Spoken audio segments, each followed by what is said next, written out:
Hello dear subscribers, today I will show you how you can easily use hidden functions of calculator in your iPhone. So for using these functions you just need to open calculator, so just open calculator in your iPhone and just turn your iPhone, use landscape, and here you will see different functions you can also use.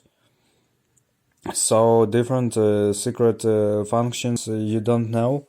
In portrait version view, in portrait view you doesn't see it, but in landscape you can also see this all functions. So you can also choose sinus, cosinus, tangents, wherever you want. So this is how it works. So thanks for watching, have a nice day, subscribe to my channel, click like, and goodbye.